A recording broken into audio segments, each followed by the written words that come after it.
दुष्यंत कुमार की उस गज़ल से, जिस गज़ल ने 1970-1972 के आसपास एक आंदोलन खड़ा कर दिया, जयप्रकाश नारायण का एक आंदोलन, आप तमाम लोगों को पता होगा।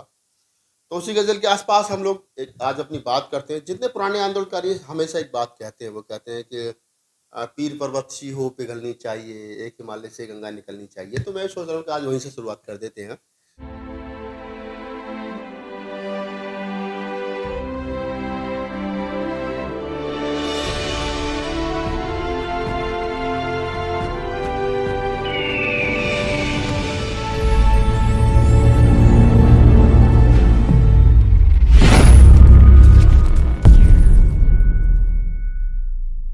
क्योंकि वर्तमान का माहौल भी वैसा ही है कुछ ना कुछ। तो जिस प्रकार से अशोक स्तंभ का जो लोकार्पण किया गया और ब्राह्मण को बुला करके वहाँ पर जो पूजा पाठ की गई और उसके बाद में फिर वहाँ पर घंटी वंटी सब आपको तमाम सारी बातें मालूम है।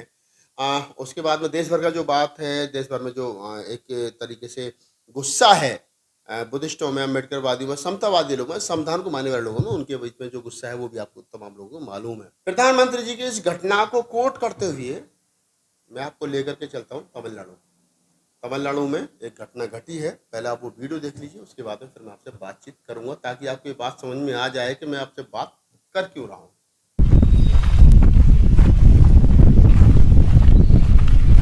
இல்ல இல்ல அப்புறம் சரி சாரி சார் என்ன சாரி சொல்லுங்க அரசு விழாவில் போயிட்டு இதெல்லாம் பண்ணிட்டு சார் உங்களுக்கு இன்ஸ்ட்ரக்ஷன்ஸ் இருக்கா இல்லையா அரசு விழாக்கு நடத்தக்கூடாதுன்னு சார் உங்களுக்கு தெரியுமா தெரியாத உங்க போஸ்ட் என்ன என்ன டிபார்ட்மெண்ட்ல பிடபிள்யூடி இது என்னது இது ஒர்க் போஜி போடுறோம் சார் எந்த இதுல மத்த மதம்லாம் எங்க கிறிஸ்டியன் எங்க முஸ்லிம் எங்க திராவிட கழகத்தை இவங்க சேர்ந்தவங்க எங்க மதம் இல்லாதவங்க எங்க எங்க இருக்காங்க கூப்பிடுங்க சர்ச் ஃபாதரை கூப்பிடுங்க இது இவரை கூப்பிடுங்க இமாம கூப்பிடுங்க எல்லாரையும் கூப்பிடுங்க சார் கிளியர் பண்ணுங்க எடுங்க எடுங்க சாமி எடுங்க அரசு நிகழ்ச்சியில வந்துட்டு எல்லாத்தையும் பண்ணி கவர்மெண்ட் ஆபீசர் உங்களுக்கு தெரியாதா சார் உங்களுக்கு தெரியுமா தெரியாதா தெரியுமா என்ன மினிஸ்டர் என்ன மினிஸ்டர் சரி சார் சார் சிஎம் போற ப்ரோகிராம் ஒன்னாவது நடக்குதா எடுங்க இதெல்லாம் சிஎம் போற ப்ரோகிராம் ஒன்னாவது நடக்குதா சார் சும்மா வந்து இது பண்ணிட்டு சார் இன்ஸ்ட்ரக்ஷன்ஸ் கொடுத்துச்சா இல்லையா இது மாதிரி நிகழ்ச்சியில என்ன தயவு செய்து கூப்பிடாதீங்க என்ன சார் இது எல்லாருக்குமான ஆட்சி, இது திராவிட மாடல் ஆட்சி, இது மத்த மாதிரி இது கிடையாது. ஒண்ணு பண்ணுங்க, வேணாம்னு சொல்ல, எல்லாரையும் கூப்பிடுங்க, கடவுள் நம்பிக்கை இல்லாதவங்களும் கூப்பிடுங்க, சர்ச் ஃபாதரை கூப்பிடுங்க, இஸ்லாமியரை கூப்பிடுங்க, எல்லாரையும் கூப்பிட்டு பண்ணுங்க. அரசு இதுல பண்ணிட்டதுலாம் ये वो वीडियो थी जिसके बारे में मैं आपसे बात कर रहा था। ये तमिलनाडु की घटना है और तमिलनाडु के एक सांसद हैं और इनका नाम है सेंथी कुमार साहब सांसद हैं और धर्मपुरी लोकसभा क्षेत्र से सांसद हैं। सेंथी कुमार साहब, इनको सड़क योजना का एक उद्घाटन करना, तो वहाँ पर कुछ लोगों ने पोंगा पंडित यानी पंडित जी को यानी पुजारी जी को बुला लिया। सांसद साहब देख करके भड़क गए और उन्होंने कहा कि ये क्या है।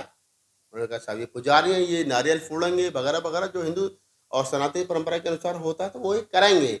तो सांसद साहब ने कहा कि अगर आपको सरकारी काम में लोगों को बुलाना है, धर्म के प्रचारकों को बुलाना है, धार्मिक लोगों को बुलाना है, तो एक ही धर्म के लोगों को क्यों बुलाना है, तमाम धर्म के लोगों को बुलाइए। इसमें हिंदू भी हो, मुस्लिम भी हो, क्रिश्चियन भी हो, बौद्ध भी हो, सिख भी हो, पारसी, तमाम धर्म और पंथ के लोगों को आप इनवाइट कीजिए ताकि हम अपने संविधान we the people of India उस पर हम खरे उतर सकें। अब ये बात मैं आपके साथ क्यों कोट कर रहा हूँ, ये महत्वपूर्ण इसलिए बन जाती है कि जब देश के प्रधानमंत्री माननीय नरेंद्र मोदी साहब नई संसद भवन के ऊपर बनने वाले 6.5 मीटर के अशोक स्तंभ का अनावरण करते हैं, तो वहां पर सिर्फ और सिर्फ जो है वो एक ही धर्म के लोग जो है वो होते हैं, यानी कि पुजारी होते हैं। जबकि हमारे भारत का संविधान जो है वो कहता है कि सरकार किसी धर्म की नहीं होती है, प्रधानमंत्री किसी धर्म का नहीं। प्रधानमंत्री का व्यक्तिगत धर्म हो सकता है, लेकिन देश का कोई धर्म नहीं है, संविधान का कोई धर्म नहीं है, संवैधानिक शाखाओं का कोई धर्म नहीं है और संविधान पर चलने वाले लोगों को कोई धर्म नहीं है। तो फिर प्रधानमंत्री जी ने किस आधार पर ये एक अशोक स्तंभ का नई संसद के ऊपर जो अशोक स्तंभ लगा है उसका अनावरण कर दिया। तो प्रधानमंत्री से मैं कहना चाहता हूँ कि माननीय प्रधानमंत्री साहब, आप बहुत उच्च पद पर बैठे हैं, लेकिन आपसे भी उच्च छोटे पद पर बैठने वाला एक व्यक्ति जो सांसद है महज सेंथिल कुमार धर्मपुरी तमिलनाडु से, वो आपसे कहीं ना कहीं संविधान को ज़्यादा मानता है। आप संविधान को उतना नहीं मानते हो जितना संविधान को मानना चाहिए था।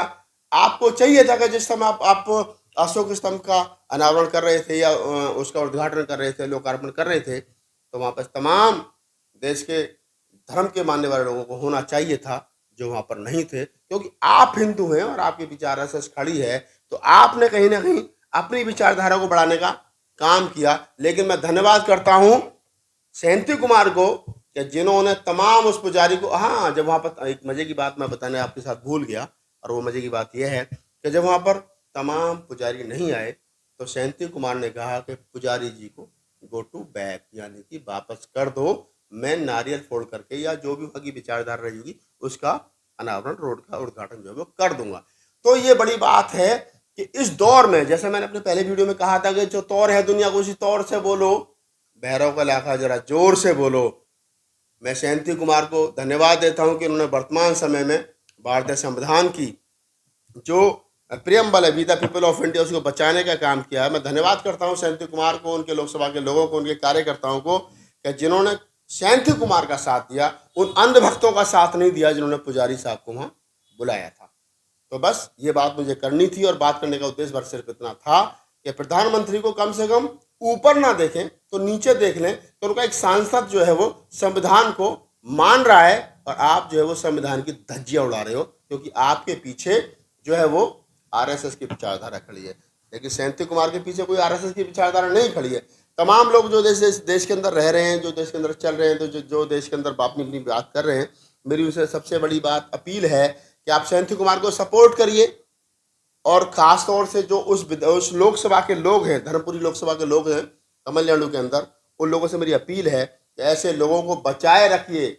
मुट्ठी भर लोग ऐसे बचे हैं कि जो लोग संविधान की बात कर रहे हैं। ऐसे लोग जो है वो लोग हैं कि वर्तमान समय में, आने वाले समय पर 10-20 साल की 50 साल के बाद में अगर कभी ऐसी कोई बात हुई और ये बात का जिक्र हुआ कि उस समय पर, जिस समय पर अशोक स्तंभ को आदमखोर बना दिया गया, उस समय पर जिस समय पर अशोक स्तंभ को नई संसद के ऊपर लगाया गया और वहां पर पुजारियों को बुला करके उसका अनावरण किया गया, पूजा पाठ किया गया, जिस समय देश की संसद की और जमहूरियत की, और मैं कहूँ कि कम से कम जो हमारा संविधान है उसकी धज्जियां उड़ाई जा रही थी, उस समय पर, उसी समय पर एक ऐसा व्यक्ति भी था कि जो संविधान के लिए लड़ रहा था। उसका नाम है सेंथिल कुमार और उसकी लोकसभा का नाम है धर्मपुरी, जो है वो जो बस्ती है तमिलनाडु में। तो मैं तमाम लोगों से अपील करता हूँ हाथ जोड़ करके कि आप जो है वो उनको सपोर्ट कीजिए। और मैं धन्यवाद करता हूँ सेंथिल कुमार जी को अपने इस चैनल के माध्यम से कि आपने बहुत अच्छा काम किया।